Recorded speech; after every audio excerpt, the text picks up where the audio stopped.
ಭಾಳ ಒಂದು ನಿರೀಕ್ಷೆ ಈ ಬಜೆಟ್ನಲ್ಲಿ, ವಿಶೇಷವಾಗಿ ಜನಸಾಮಾನ್ಯರು, ಮಧ್ಯಮ ವರ್ಗದವರು ನಮಗೇನಾದರೂ ಕೂಡ ಇನ್ಕಮ್ ಟ್ಯಾಕ್ಸ್ ಸ್ಲ್ಯಾಬ್ ಇನ್ಕ್ರೀಸ್ ಆಗುತ್ತೆ, ನಮಗೆ ಅದರಿಂದ ಏನು ಇವತ್ತು ಎಲ್ಲವೂ ಕೂಡ ದಿನನಿತ್ಯ ಬಳಸುವಂಥ ಪದಾರ್ಥಗಳು ಎಲ್ಲವೂ ಕೂಡ ಇವತ್ತು ತುಟ್ಟಿಯಾಗಿದ್ದಾವೆ ಅಂತ ಹೇಳ್ಕೊಂಡು ಏನು ನಿರೀಕ್ಷೆಯನ್ನು ಇಟ್ಟಿದ್ರು, ಅದು ಸಂಪೂರ್ಣವಾಗಿ ಇವತ್ತೊಂದು ದಿವಸ ಆ ನಿರೀಕ್ಷೆ ಹುಸಿಯಾಗಿದೆ. ಅದೇ 0 to 4 lakhs ಇರುವಂಥದ್ದು ಏನು ನಿಲ್ ಇನ್ಕಮ್ ಟ್ಯಾಕ್ಸು ಮುಂದುವರೆದಿದೆ ಹೊರತು ಅದನ್ನು 10 ರಿಂದ 15 ಲಕ್ಷಕ್ಕೆ ಇವತ್ತು ಸಹ ಏರಿಸ್ತಾರಂತೇನು ಎಲ್ಲರೂ ಆಶಯವನ್ನು ಇಟ್ಕೊಂಡಿದ್ರು, ಅದೆಲ್ಲವೂ ಕೂಡ ಹುಸಿಯಾಗಿದೆ. ಮತ್ತು ಇವತ್ತು ತಮ್ಗೆ ಗೊತ್ತಿದೆ, ಜಾಗತಿಕ ಮಟ್ಟದಲ್ಲಿ ವಿಶೇಷವಾಗಿ ಡಾಲರ್ ಮುಂದೆ ನಮ್ಮ ರೂಪಾಯಿ ಭಾಳಷ್ಟು ಕುಸಿದು ಇವತ್ತು 92 ರೂಪಾಯಿ ಅಷ್ಟುವರೆಗೆ ಬಂದಿದೆ. ಇದೇ ನರೇಂದ್ರ ಮೋದಿಯವರು ಹಿಂದೆ ವಿರೋಧ ಪಕ್ಷದಾಗಿದ್ದಾಗ, ಮುಖ್ಯಮಂತ್ರಿಗಳಾಗಿದ್ದಾಗ 2013-14 ಮುಂಚೆ ಮನಮೋಹನ್ ಸಿಂಗ್ ಅವ್ರ ಸಮಯದಲ್ಲಿ 48-52 ಆದರೆ ಡಾಲರ್ ರೇಟ್ ಇಷ್ಟಾಗಿದೆ, ಏನು ಇದೆಲ್ಲನೂ ಅಂಥೇಳಿ ಇವತ್ತು ದಿವಸ ಪ್ರಶ್ನೆ ಮಾಡ್ತಿರೋದು 2 ಪಟ್ಟು ಇವತ್ತು ಆಗಿದೆ. ಮತ್ತು ತಮ್ಗೆ ಗೊತ್ತಿದೆ, ಸಾಲ ಮತ್ತಿದು ಬಾರೋವಿಂಗ್ಸು ಯಥಾಸ್ಥಿತಿ ಹೆಚ್ಚಿಗಾಗ್ತೋಗಿದೆ. ಇವತ್ತು ಪರ್ ಕ್ಯಾಪಿಟಲ್ GDP ನೋಡಿದ್ರು ಕೂಡ ನಾವು 136ರಿಂದ 146ನೇ ಸ್ಥಾನದವರೆಗೆ ಇದ್ದೀವಿ. ಒಂದು ಕಡೆ ನಾವು 3rd largest ಎಕಾನಮಿ ಆಗ್ತಾ ಇದ್ದೀವಿ, $5 ಟ್ರಿಲಿಯನ್ ಹೋಗ್ತಾ ಇದ್ದೀವಿ ಅಂತ ಹೇಳ್ತಿದ್ದೀವಿ. ಇನ್ನು ವಿಕಸಿತ ಭಾರತ 2047ರಲ್ಲಿ ನಾವು 10 ಟ್ರಿಲಿಯನ್ ಆಗ್ತೀವಿ, ಎಲ್ಲವೂ ಕೂಡ ಘೋಷಣೆಗಳಾಗಿ ಉಳಿದಿದ್ದಾವೆ. ಅದರ ಪ್ರಯೋಜನ ಇವತ್ತು ಸಹ ಯಾರಿಗೂ ಕೂಡ ಆಗ್ತಾಯಿಲ್ಲ. ಈ ಬಜೆಟ್ನಲ್ಲಿ ವಿಶೇಷವಾಗಿ ನಮ್ಮ ಕರ್ನಾಟಕಕ್ಕೆ ಬಹುದೊಡ್ಡ ಒಂದು ಅನ್ಯಾಯ ಅಂದರೆ, ಏನು ಇವತ್ತು ರೈಲ್ ಕಾರಿಡಾರ್ಸನ್ನು ಅನೌನ್ಸ್ ಮಾಡಿದ್ದಾರೆ,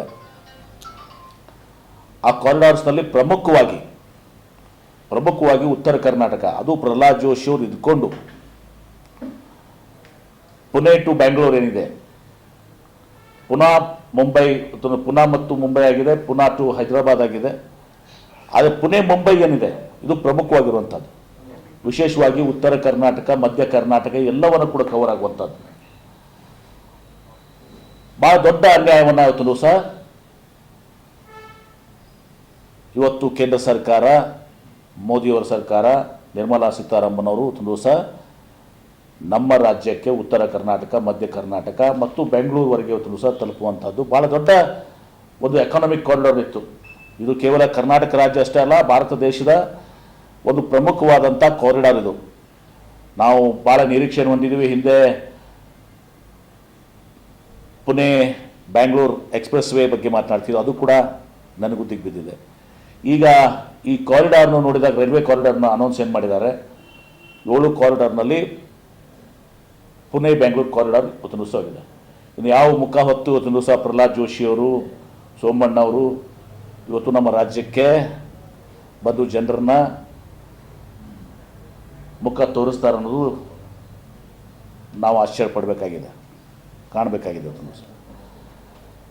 ಇನ್ನು ಇಂಡಸ್ಟ್ರಿ ವಿಚಾರ ಬಂದಾಗ, ಸೆಮಿ ಕಂಡಕ್ಟರು ಇಲೆಕ್ಟ್ರಾನಿಕ್ಗೆ 23,000 ಕೋಟಿಯಿಂದ 40,000 ಕೋಟಿಗೆ ಹೆಚ್ಚಿಸಿದ್ದಾರೆ. ಆದರೆ ಸೆಮಿ ಕಂಡಕ್ಟರ್ ಇದನ್ನು ನಾನು ಹಿಂದೆನೂ ಕೂಡ ಪದೇ ನಿಮ್ಗೆ ಹೇಳ್ಕೊಟ್ಟು ಬಂದಿದ್ದೀನಿ. ಅಲ್ಲಿ ಇವತ್ತು ಕಾಂಗ್ರೆಸ್ ಆಡಳಿತ ರಾಜ್ಯಗಳು, BJP ಆಡಳಿತದ ರಾಜ್ಯಗಳು ಅಂಥೇಳಿ ಏನು ಭೇದವನ್ನು ಮಾಡ್ತಾ ಇದ್ದಾರೆ. ನಾನು ಈಗಾಗಲೇ ಹೇಳಿದ್ದೀನಿ, 2-3 ಕಂಪ್ನೀಸು ಇವತ್ತು ನಮ್ಮಲ್ಲಿ ಬಂದು ಸೆಮಿ ಕಂಡಕ್ಟರ್ಗೆ ಸ್ಥಾಪನೆ ಮಾಡಬೇಕು ಅಂತ ಇಚ್ಛೆ ವ್ಯಕ್ತಪಡಿಸಿದರು. ಅಂದರೆ ಕೇಂದ್ರ ಸರ್ಕಾರದ ಏನು ಇನ್ಸೆಂಟಿವ್ಸ್ ಇದೆ, ರಿಯಾಯಿತಿ ಸಲುವಾಗಿ ಡೆಲ್ಲಿಗೆ ಹೋದಾಗ ಅವ್ರನ್ನ BJP ರಾಜ್ಯಗಳವರೆಗೆ ಅವ್ರನ್ನ ಡೈವರ್ಟ್ ಮಾಡುವಂಥದ್ದಾಯಿತು. ಇದು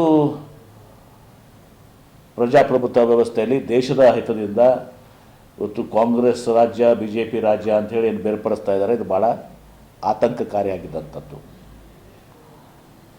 ಇವತ್ತು 23ರಿಂದ 40 ಸಾವಿರಗೆ ಏರಿಸಿದ್ದಾರೆ ಸಮಯ ಕಂಡಕ್ಟರ್ನ, ಸ್ವಾಗತ ಮಾಡ್ತೀನಿ. ಆದರೆ ಇವರು ಏನು ರಾಜ್ಯಗಳ ಮೇಲೆ ಇವತ್ತೊಂದು ದಿವಸ ಕಾಂಗ್ರೆಸ್ಸು ಮತ್ತು BJP ಆಡಳಿತ ರಾಜ್ಯಗಳು ಮಾಡ್ತಾರೆ, ಅದು ಭಾಳ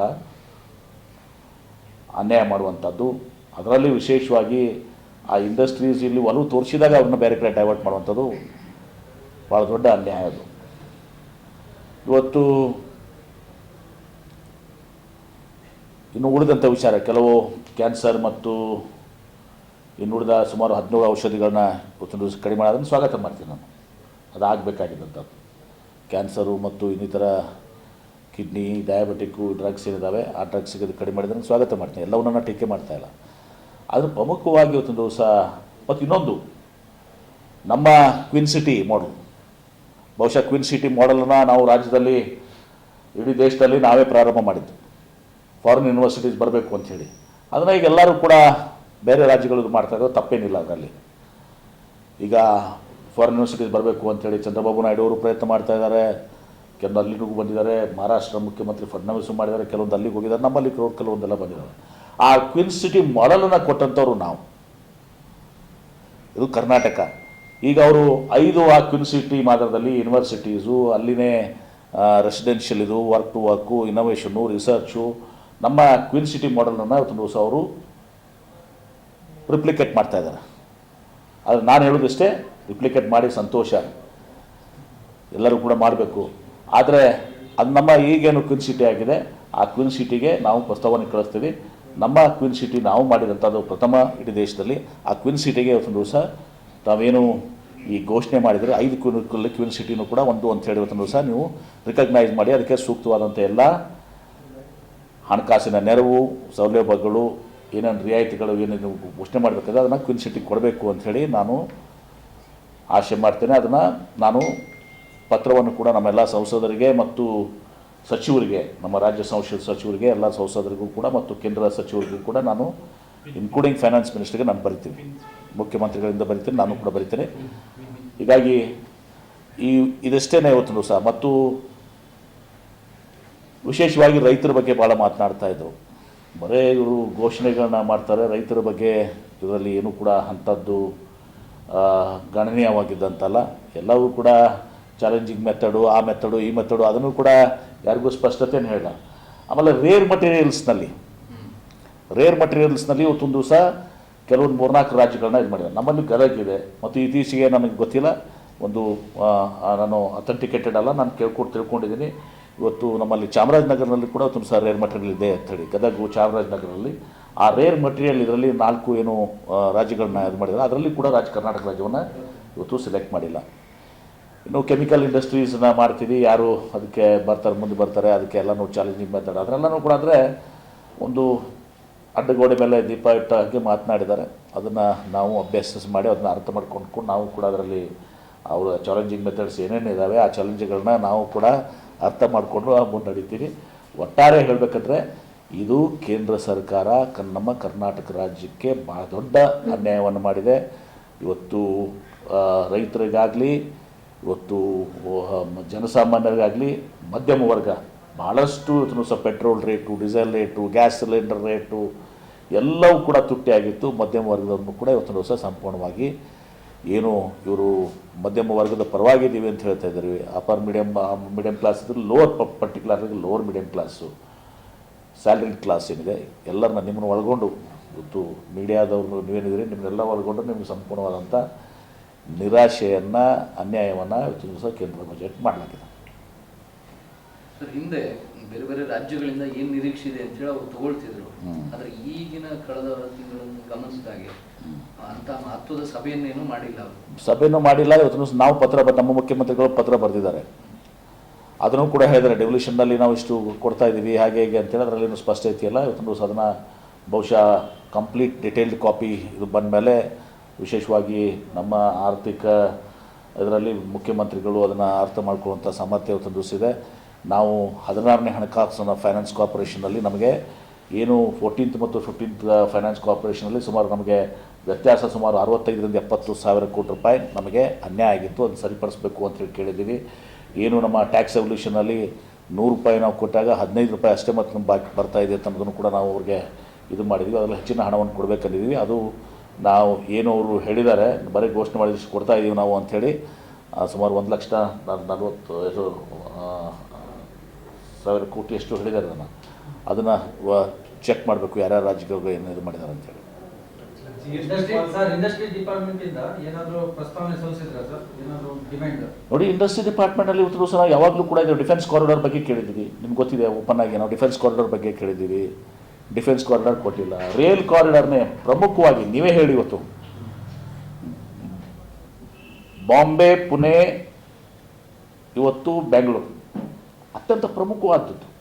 ಉತ್ತರ ಕರ್ನಾಟಕ ಮತ್ತು ಮಧ್ಯ ಕರ್ನಾಟಕ ಬೆಂಗಳೂರು ಜೋಡಣೆ ಆಗುವಂಥದ್ದು ದೇಶಕ್ಕೆ, ಬರೀ ರಾಜ್ಯಕ್ಕೆ ಅಂತಲ್ಲ, ಇದನ್ನು ಹೇಳ್ತೇನೆ, ದೇಶಕ್ಕೆ ಅತ್ಯಂತ ಪ್ರಮುಖವಾದಂಥದ್ದು. ಹಿಂದೆ ರೋಡ್ ಡಿಕ್ಲೇರ್ ಮಾಡಿದರು, 12 ವೇ ಎಕ್ಸ್ಪ್ರೆಸ್ ವೇ ಹಾಗೆ ಹೀಗೆ ಅಂತ. ಅದನ್ನು ನನಗೂ ಬಿತ್ತು, ಬರೀ ಮುಂಬೈ ಪುಣೆ ಅಷ್ಟೇ ತೊಗೊಂಡ್ರು. ಈಗ ಮುಂಬೈ ಪುಣೆ ತೊಗೊಂಡಿದ್ದಾರೆ, ಪುಣೆ ಟು ಹೈದರಾಬಾದ್ ತೊಗೊಂಡಿದ್ದಾರೆ, ಬೆಂಗಳೂರು ಟು ಹೈದರಾಬಾದ್ ತೊಗೊಂಡಿದ್ದಾರೆ. ಅವರ ಉದ್ದೇಶ ಬೆಂಗಳೂರು ಟು ಹೈದರಾಬಾದ್ ಇವ್ರಿಗೆ ಹೆಲ್ಪ್ ಮಾಡ್ಬೇಕನ್ನೋ ದೃಷ್ಟಿಯಿಂದ ನಮಗೂ ಅನುಕೂಲ ಆಗ್ತದೆ, ಇಲ್ಲಂತಲ್ಲ. ಆದರೆ ಪ್ರಮುಖವಾಗಿ ಇವತ್ತು ಆಂಧ್ರ ಪ್ರದೇಶಕ್ಕೆ ಇವರಿಗೆ ಹೆಲ್ಪ್ ಆಗಬೇಕನ್ನೋ ದೃಷ್ಟಿಯಿಂದ ಮಾಡಿದ ಹೊರತು ನಮ್ಮ ಬೆಂಗಳೂರಿಂದ ಒಂದು ಇಕೋ ಸಿಸ್ಟಮ್ ಅನ್ನು ಪಡ್ಕೊಳ್ಳೋಕ್ಕೆ ಅದೇನಾದರೂ ಕೂಡ ಇದ್ರೆ ನಾವು ಸ್ವಾಗತ ಮಾಡ್ತೀವಿ. ಅದನ್ನು ನಮಗೂ ಕೂಡ ಬೆಂಗಳೂರು ಟು ಹೈದರಾಬಾದ್ ಇರಲಿ ಏನೇ ಇರಲಿ. ಆದರೆ ಪ್ರಮುಖವಾಗಿ ನಮಗೆ ಬೇಕಾಗಿರುವಂಥದ್ದು ಇವತ್ತು ಏನು ಪುನಾ ಟು ಬೆಂಗಳೂರು, ಪುಣೆ ಬೆಂಗಳೂರು ರೈಲ್ ಕಾರಿಡಾರ್ನ ನೆಗ್ಲೆಕ್ಟ್ ಮಾಡಿದ್ದಾರೆ. ಇವತ್ತು ನಾನು ಒತ್ತಾಯ ಮಾಡ್ತೀನಿ, ಈಗಾದರೂ ಕೂಡ ಇದನ್ನ ಸರಿಪಡಿಸಲಿಕ್ಕೆ ಏನಾದರೂ ಸಾಧ್ಯ ಇದ್ದರೆ ಪ್ರಹ್ಲಾದ್ ಜೋಶಿ ಅವರು ನಮ್ಮೆಲ್ಲ MPs ಮಾಡಬೇಕು. ಇದಕ್ಕೆ ಇವರೆಲ್ಲರೂ ಕೂಡ ರಾಜೀನಾಮೆ ಕೊಟ್ಟು ಮನೆಗೆ ಹೋಗ್ಬೇಕು. ಯಾವ ಮುಖ ಹೊತ್ಕೊಂಡು ಬಂದು ಇವ್ರನ್ನ ನಮ್ಮನ್ನು ರಾಜ್ಯಕ್ಕೆ ಬರ್ತಾರೆ ಅನ್ನೋದು ನಾವು ಕಾದು ನೋಡಬೇಕಾಗಿದೆ. ಸರ್, ಇದು ಹೈಸ್ಪೀಡ್ ರೈಲುಗಳ ಘೋಷಣೆ ಆಗಿದೆ ಸರ್, ಅದು ಅನುಕೂಲ ಆಗುತ್ತೆ ಅಂತ ಅದನ್ನೇ ಹೇಳ್ತಾ ಇದ್ದೀನಿ ಈಗ, ಅದನ್ನೇ ಹೇಳ್ತಾ ಇದ್ದೀನಿ. ಕಾರಿಡಾರ್ಸ್ ಈಗ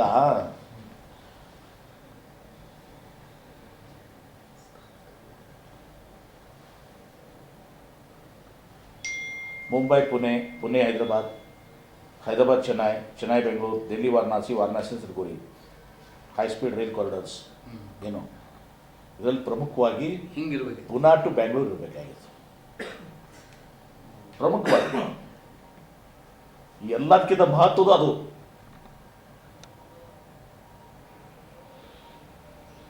ಅದು ಪ್ರಹ್ಲಾದ್ ಜೋಶಿ ಅವರು ಪ್ರಧಾನಮಂತ್ರಿಗಳಿಗೆ ಭಾಳ ಆತ್ಮೀಯರು, ಹಾಗೆ ಹೀಗೆ ಅಂತ ಹೇಳ್ತಾರೆ. ನಮ್ಮ ಸಂಸದರು ಮತ್ತು ಮಂತ್ರಿಗಳು ಇವರು ಆಟಕ್ಕೂ ಇಲ್ಲ ಲೆಕ್ಕಕ್ಕೂ ಇಲ್ಲ. ನೀವು ಹೇಳ್ತಾರೆ ಆಟಕ್ಕೆಲ್ಲ ಲೆಕ್ಕಕ್ಕೆ ಉಂಟು ಅಂತಿದ್ರಿ, ಆಟಕ್ಕೂ ಇಲ್ಲ, ಅವ್ರು ಲೆಕ್ಕಕ್ಕೂ ಇಲ್ಲ ಆಗ್ತದೆ ಸರ್. ಮತ್ತು ಇವ್ರು ಹೋಗಿ ಏನು ಕೇಳೋದೂ ಇಲ್ಲ, ಹೆದರ್ಕೊಂಡು ಸಾಯ್ತಾರೆ ಪ್ರಧಾನಮಂತ್ರಿಗಳ ಮುಂದೆ, ನಿರ್ಮಲಾ ಸೀತಾರಾಮನ್ ಮುಂದೆ ಹೋಗಿ ಮಾತಾಡೋಕೆ ಹೆದರ್ಕೋತಾರೆ. ಒಂದು ಸಬೈ ಕಂಡಕ್ಟರ್ ಕಂಪ್ನಿ ಥರ ಇವ್ರ ಕಡೆ ಆಗ್ತಾ ಇಲ್ಲ. ಬಂದವ್ರನ್ನೂ ಕೂಡ ಇವರು ಬೇರೆ ಕಡೆ ಡೈವರ್ಟ್ ಮಾಡಿದಾಗೂ ಸುಮ್ಮನೆ ಇದ್ದಾರೆ.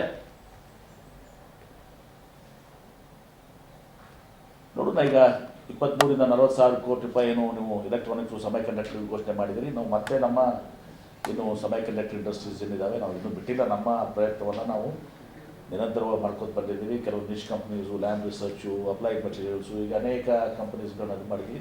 ನಮ್ಮ ಪ್ರಯತ್ನ, ನಮ್ಮ ರಾಜ್ಯದ ದೃಷ್ಟಿಯಿಂದ ನಾವೆಲ್ಲವೂ ಕೂಡ ಮಾಡ್ತಾಯಿದ್ದೀವಿ. ಅದು ಕೇಂದ್ರ ಸರ್ಕಾರ ಏನು ಅನ್ಯಾಯವನ್ನು ಮಾಡಿದೆ, ಅದಕ್ಕೆ ನಾವು ತೀವ್ರವಾಗಿ ವಿರೋಧವನ್ನು ವ್ಯಕ್ತಪಡಿಸ್ತೀವಿ. GST ಅದು ಕೂಡ GST ಅನುಮತಿ ಪಾಲಿಕೆ ಇಲ್ಲ, ಪ್ರಶ್ನೆ ಕೊಡ್ತಾನೆ, ಯಾರ ರಾಜ್ಯಕ್ಕೂ ಕೊಡ್ತಾ ಇಲ್ಲ.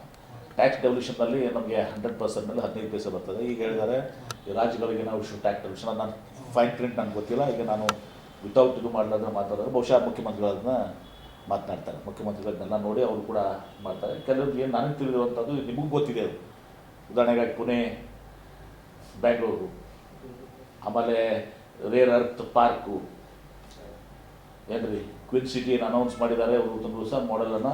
ಅದನ್ನು ನಮ್ಮಲ್ಲಿ ಈಗಾಗಲೇ ನಾವು ಪ್ರಾರಂಭಿಸಿದ್ದು. ಇಟ್ ಇಸ್ ಅವರ್ ಬೇಬಿ, ನಮ್ಮ ಕೂಸೋದು. ಅದನ್ನು ರಿಪ್ಲಿಕೇಟ್ ಮಾಡಿದರೆ ಒಳ್ಳೇದು. ಏನು ಎಲ್ಲ ರಾಜ್ಯಗಳು ಮಾಡ್ತಾ ಇದ್ದಾರೆ, ಮಾಡಿದ್ರು ಒಳ್ಳೇದೇನು ತಪ್ಪೇನೇ ಇಲ್ಲ.